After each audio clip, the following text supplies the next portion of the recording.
لیکن یاد رہے کہ ایسے شخص کے لیے بھی فدیہ ادا کرنا ضروری ہے۔ اور پھر اگر ایسے شخص کو بعد میں اتنی طاقت آ جائے اور وہ اپنے آپ کو تندرست محسوس کرے تو اس کو چاہیے کہ وہ اپنے چھوڑے ہوئے روزے بعد میں رکھ لے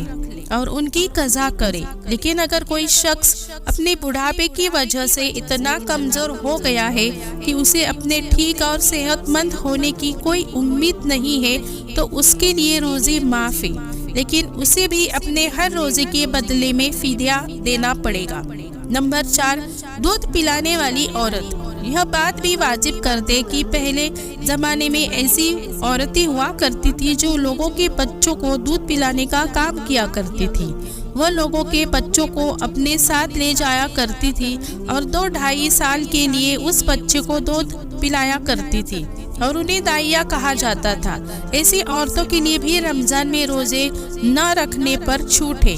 جو بچے کو دودھ پلاتی ہے، لیکن چونکہ اب ایسا زمانہ نہیں رہا لہٰذا ایسی مائیں جو اپنے بچوں کو دودھ پلاتی ہے اور اگر ان کا ڈاکٹر انہیں یہ کہہ دے کہ ان کے روزے رکھنے کی وجہ سے ان کے بچوں کو خطرہ ہے تو ایسی ماؤں کو بھی روزہ چھوڑنے پر کچھ بھی گناہ نہیں ہے،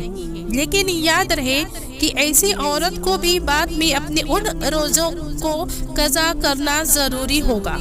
نمبر 5، پاگل دیوانہ شخص، یعنی 5واں شخص وہ ہے جس کا ذہن خراب ہو چکا ہو اور وہ پاگل دیوانہ ہو چکا ہو اور جو اپنے آپے سے باہر ہو چکا ہو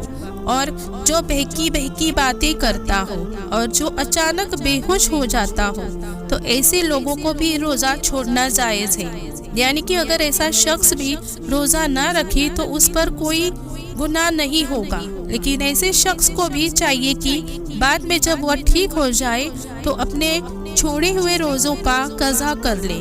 نمبر 6، حیض اور نفاست والی عورتیں، یعنی ایسی عورتیں جن کا مہینہ پیریڈ چل رہا ہو،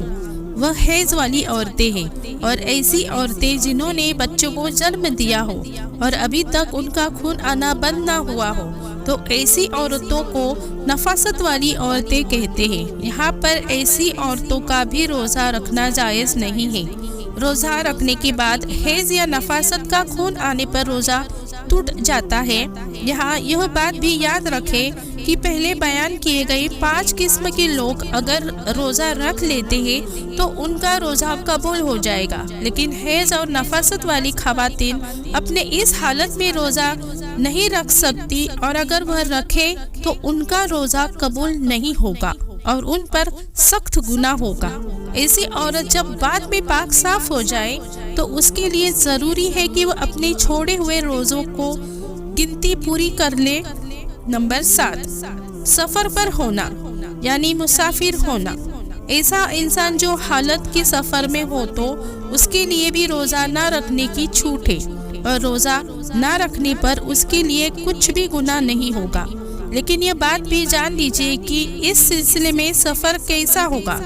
جو سفر 82 کلومیٹر سے زیادہ ہو اور وہ کم سے کم 15 دن کے سفر کی نیت کر کے گھر سے نکلا ہو تو ایسے مسافر شخص کے لیے روزہ نہ رکھنے پر چھوٹ ہے، لیکن جب اس کا سفر ختم ہو جائے تو پھر اس کے لیے روزہ رکھنا ضروری ہو جاتا ہے۔ یہاں یہ بات بھی قابل ذکر ہے کہ اگر کوئی شخص سفر کی حالت میں ہے اور وہ یہ کہے کہ وہ روزہ ضرور رکھے گا کیونکہ اس کا سفر آرام دہ ہے تو ایسا مسافر سفر کی حالت میں بھی روزہ رکھ سکتا ہے اور اس کا روزہ ہو جائے گا، اور اگر سفر آسان ہو تو روزہ رکھ سکتا ہے، لیکن اگر روزہ نہ بھی رکھے تو اس پر کچھ بھی گناہ نہیں ہے۔ نمبر 8، ایسا شخص جس کی جان جانے کا خطرہ ہو، یعنی اگر کوئی شخص کسی کے پاس آ جائے اور کہنے لگے کہ اگر تم روزہ رکھو گے تو میں تمہیں مار دوں گا اور اسے اپنی جان کا خطرہ ہو تو ایسے شخص کے لیے بھی روزہ نہ رکھنے پر چھوٹ ہے، لیکن یاد رہے کہ ایسے شخص کے لیے جب وہ ایسی صورتحال سے باہر نکل جائے اور اس کی جان کا کوئی خطرہ نہ ہو تو بعد میں اس پر اپنے چھوڑے ہوئے روزوں کی قضا لازم ہو جائے گی اور اس کے بعد میں اپنے وہ چھوڑے ہوئے روزے رکھنا پڑیں گے۔ نمبر 9، نابالغ بچہ، یعنی جیسا کہ ہم سب یہ بات جانتے ہیں کہ روزہ ہر بالغ انسان پر فرض ہے جو اپنے ہوش و حواس میں ہو، اس طرح روزہ نابالغ بچوں پر فرض نہیں ہے۔ اگر کوئی نابالغ بچہ روزہ نہیں رکھتا تو اس پر کوئی گناہ نہیں ہوگا اور اسے روزہ نہ رکھنے پر چھوٹ ہے، لیکن اگر کوئی بچہ 10 سال کی عمر میں پہنچ جائے اور اس میں روزہ رکھنے کی طاقت آ جائے تو اس کو چاہیے کہ وہ روزہ رکھنا شروع کر دے، اور اگر ایسا بچہ نہ رکھے روزہ تو اس کے گھر والوں کو چاہیے کہ اس پر سختی کرے اور اسے روزہ ضرور رکھوائے۔ دوستو، یہ 9 طرح کے لوگ ہیں جن کے لیے رمضان کے مہینے میں روزہ رکھنا ضروری نہیں ہے اور وہ بعد میں اپنے روزے کی قضا کر سکتے ہیں، جبکہ ان کے علاوہ باقی تمام لوگوں پر رمضان کے روزے رکھنا فرض ہے۔ دوستو، رمضان اور روزے کے متعلق کوئی بھی باتیں ہو یا کوئی بھی مسئلہ پیش آئے تو آپ اپنی مسجد کے امام صاحب یا کسی اچھے عالم دین سے رابطہ کریں، وہ آپ کی بہتر رہنمائی کریں گے۔ اللہ تعالیٰ سے دعا ہے کہ تمام مسلمانوں کو اپنے ماہ رمضان مبارک کے روزے خوشی خوشی سے رکھنے کی طاقت اور توفیق عطا فرمائے، آمین رب العالمین۔ دوستو، اگر میری یہ ویڈیو پسند آئی ہو تو ہمارے چینل عالیہ 786 کو ضرور سبسکرائب کر دیں، ویڈیو کو لائک کریں، شیئر کریں۔ پھر ملتے ہیں کسی دوسری ویڈیو کے ساتھ، تب تک کے لیے اپنا خیال رکھیے۔ السلام علیکم، اللہ حافظ۔